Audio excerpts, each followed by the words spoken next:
नमस्कार, मी पंजाब डक. आज आहे 24 जुलै 2026 आणि आजपासून परत महाराष्ट्रामध्ये अंदाज देणार आहे. तर काल नाशिककडे खूप अतिवृष्टी झाली, मुसळधार पाऊस झाला, गुजरातकडे झाला, सुरतकडे झाला, मुंबई झाला. तर आज काय परिस्थिती राहणार? तर आज देखील नाशिककडं म्हणजे त्र्यंबकेश्वर म्हणजे त्या पट्ट्यामध्ये म्हणजे उत्तर महाराष्ट्राकडे आज देखील जोराचा पाऊस पडणार आहे म्हणून हा अंदाज लक्षात यायचा. राज्यात मात्र आणखीन तुम्हाला एक सांगू इच्छितो, आज आहे 24, 25, 26, 27, त्याच्यानंतर 28, 29, 31पर्यंत दररोज वेगवेगळ्या भागात आता पाऊस पडणार आहे. पण आता काय होणार आहे, ह्या पावसाचं स्वरूप रिमझिम नाही राहणार. काय होणार, दुपारपर्यंत चांगलं असं कडाक्याचं ऊन पडेल आणि 2-2:30च्या नंतर जोराचा पाऊस पडणार आहे म्हणून हा अंदाज सर्व शेतकऱ्यांना लक्षात यायचा. राज्यात सांगायचं झालं तर पूर्व विदर्भ, पश्चिम विदर्भ, दक्षिण महाराष्ट्र, उत्तर महाराष्ट्र, कोकणपट्टी, खानदेश, मराठवाडा सगळीकडे आणखीन जवळपासनं 5 ऑगस्टपर्यंत म्हणजे आज 24पासून 5 ऑगस्टपर्यंत दररोज वेगवेगळ्या भागात विखुरलेल्या स्वरूपाचा पाऊस चालूच राहणार आहे म्हणून हा अंदाज लक्षात यायचा. शेतकऱ्यांनी जशी वेळ भेटेल तशी शेतीचे कामे करून घेणे हे एक सगळ्यात महत्त्वाचं आहे. त्याच्यानंतर राज्यात सांगायचं झालं तर आणखीन परत सोलापूर जिल्हा, लातूर जिल्हा, धाराशिव जिल्हा त्या भागामध्ये देखील त्या शेतकऱ्याला सांगू इच्छितो तुमच्याकडे देखील काय होणार आहे म्हणजे आत्ता ह्यामध्ये 24 ते 5 ऑगस्टच्या दरम्यान तुमच्याकडे देखील चांगला जोराचा पाऊस पडणार आहे म्हणून हा अंदाज लक्षात यायचा, कारण की तुमच्यासाठी आनंदाची बातमी. त्याच्यानंतर विदर्भामध्ये देखील काय होणार आहे, आज 24पासून ते 5 ऑगस्टपर्यंत दररोज वेगवेगळ्या भागात विखुरलेल्या स्वरूपाचा पाऊस पडणार आहे. दुपारपर्यंत चांगलं कडाक्याचं ऊन पडणार, पण दुपारी 2:30-3च्या नंतर जोराचा पाऊस येणार म्हणून हा अंदाज सर्व शेतकऱ्यांना लक्षात यायचा.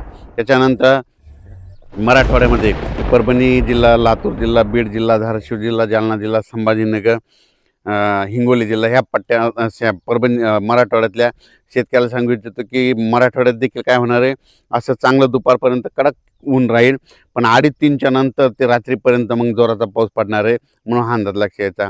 हा पाऊस दररोज एकदाच सगळीकडे येणार नाही, दररोज वेगवेगळ्या भागात आणखीन जवळपास 5 ऑगस्टपर्यंत असंच विखुरलेल्या स्वरूपात राहणार आहे. पण जे आता एवढा मोठा म्हणजे मुसळधार इतका जोराचा पाऊस नसणार आहे, फक्त हे अर्ध्या घंट्याचा 22 मिनिटाचा हे पाऊस पडणार आहे म्हणून हा अंदाज शेतकऱ्यांना लक्षात यायचा. तर आता जास्त पाऊस कुठं पडणार आहे, तर तुम्हाला एक सांगू इच्छितो, जास्त पाऊस सांगायचं झालं तर म्हणजे कोकणपट्टीपासून ते पालघर म्हणजे रत्नागिरी पासून ते पालघरपर्यंत तिकडं मात्र पावसाचा जोर असाच कायम राहणार आहे 31 ऑगस्टपर्यंत, आपलं 31 जुलैपर्यंत म्हणून हे अंदाज लक्षात यायचा. म्हणजे रत्नागिरी, पुणे ते कोकणपट्टी घाटमाथा ते पाऊस चालू राहणार आहे. त्याच्यानंतर वरती इकडं नाशिक, त्र्यंबकेश्वर,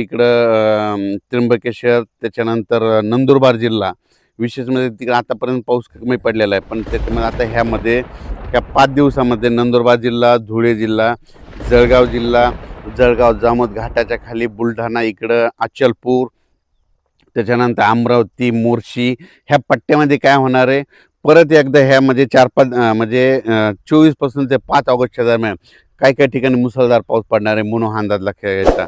त्याच्यानंतर इकडं तेलंगणात देखील चांगला आहे, आणखीन 5 ऑगस्टपर्यंत चांगला पाऊस राहणार आहे. तेलंगणातल्या शेतकऱ्यांना अंदाज लक्षात यायचा. कर्नाटकमध्ये देखील तशीच परिस्थिती राहणार आहे म्हणून हे लक्षात यायचं. गुजरातमध्ये मात्र सुरत असो, अहमदाबाद असो, तिकडं मात्र अतिवृष्टी होणार आहे म्हणून हा अंदाज गुजरातच्या शेतकऱ्यांनी घ्यायचा. गुजरातकडं मध्य प्रदेश म्हणजे इंदोर, खंडवा, त्या बुरामपूर ह्या पट्ट्यामध्ये काय होणार, तिकडं अतिमुसळधार पाऊस पडणार आहे. त्याच्यामुळे काय होणार आहे, मग त्याच्या बाजूला मराठवाडा लगत आहे, सीमा लगत आहे, मग त्याच्यामुळं मराठवाड्यामध्ये महाराष्ट्र लगत आहे. तर बुरामपूरच्या बाजूला मग जळगाव जामोद येतं, इकडं अचलपूर येतं, परतवाडा येतं, त्याच्यानंतर इकडं रायवेर येतं, तिकडं नंतर पाचोळा, भडगाव, हे जळगाव जिल्ह्यामध्ये काय होणं, मध्य प्रदेशमध्ये मुसळधार पाऊस पडणार असल्यामुळं जळगाव जिल्हा, धुळे जिल्हा, नंदुरबार जिल्हा, अमरावती जिल्हा, बुलढाणा जिल्हा घाटाच्या खाली म्हणून ह्या परिसरामध्ये मात्र मुसळधार पाऊस पडणार आहे ह्या 5 दिवसामध्ये म्हणून ही अंदाज लक्षात यायचा. त्याच्यानंतर नागपूर, भंडारा, गोंदिया, चंद्रपूर, यवतमाळ, वाशिम, हिंगोली, नांदेड ह्या परिसरामध्ये देखील त्या शेतकऱ्याला सांगू इच्छितो की आता म्हणजे 24 तारखेपासून ते 5 ऑगस्टपर्यंत दररोज एक दिवस आड तिकडे देखील असाच पाऊस चालू राहणार आहे, एकदम पाऊस बंद होणार नाही म्हणून हा अंदाज शेतकऱ्यांनी लक्षात यायचा.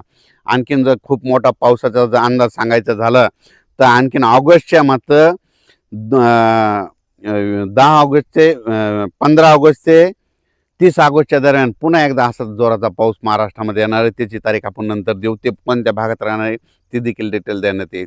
पण 15 ऑगस्ट ते 30 ऑगस्टच्या दरम्यान परत एकदा राज्यात अतिवृष्टीचा एक पाऊस, पुन्हा एक एक लो प्रेशर आहे, चक्रीवादळ येणार आहे, त्याचा मी अंदाज देणार आहे.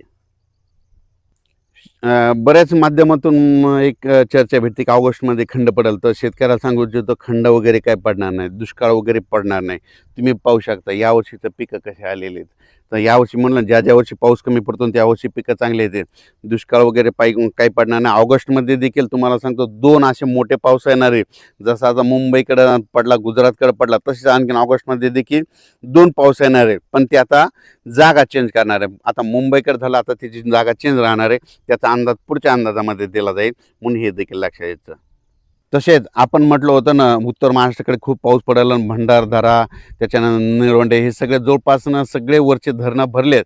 आता त्याचं पाणी आता तुम्हाला सांगतो गोदावरी नदीकडे येले. तर गोदावरीच्या गोदावरी नदीकाठचे जे आपले पाळीव प्राणी, पशुधन आहे, ज्यांच्या मोटरी असतात, तर तुम्ही आजच्या आज काढून घ्या. कारण की ना जवळपास नांदूर मधनेश्वरमधून 29,000 पाणी येले. त्याच्यानंतर दुसऱ्या भंडारदरातून पाणी सुटलेलं आहे, मुळातून बऱ्याच, आणि गोदावरीला नाशिकहून देखील पूर आलेला आहे. जवळपास 65,000 पाणी येत असेल. तुम्हाला सांगतो 10,000 TMC जर गोदावरीत पाणी आलं तर जायकवाडीचं 1 TMC पाणी वाढतं एका दिवसाला. तर हे जवळपास 50-60,000 फ्लो येत आहे. म्हणजे एका दिवसाला 6 TMC वाढणार आहे. म्हणजे जायकवाडी धरण मराठवाड्यातल्या नांदेड जिल्हा, जालना जिल्हा शेतकऱ्यासाठी आनंदाची बातमी. बीड जिल्ह्यासाठी जायकवाडीमध्ये तुम्हाला सांगतो एका दिवसाला 6 TMC. माझा अंदाज आहे ह्या पावसामध्ये जवळपास जायकवाडी 42% जाण्याची शक्यता आहे, म्हणून हे अंदाज लक्षात येतात. कारण की तिकडून पाणी येत असल्यामुळं ही शेतकऱ्यासाठी आनंदाची बातमी. जायकवाडीच्या लाभधारक शेतकऱ्यांना सांगतो, घाबरू नका. आणखीन ऑगस्टमध्ये 2 पाऊस मोठे पडणार आहे. सप्टेंबर ऑक्टोबरमध्ये परतीत आता पाऊस धुमाकूळच घालणार आहे, म्हणून हे अंदाज शेतकऱ्यांनी लक्षात घ्यायचा. सध्या जी आता पाऊस चालू आहे, तर तुम्हाला सांगतो सोलापूर जिल्हा, लातूर जिल्हा आणि धाराशिव जिल्हा, बीड जिल्हा थोडंफार काही भागात कमी आहे, कडाष्टीकडं. त्या शेतकऱ्याला सांगू इच्छितो तुमच्याकडे देखील आज 24 पासून दुपारच्या नंतर, म्हणजे दुपारपर्यंत चांगलं कडक ऊन पडेल, पण रात्रीच्या म्हणजे 2:30-3च्या नंतर ते रात्रीपर्यंत जोराचा पाऊस पडणार आहे.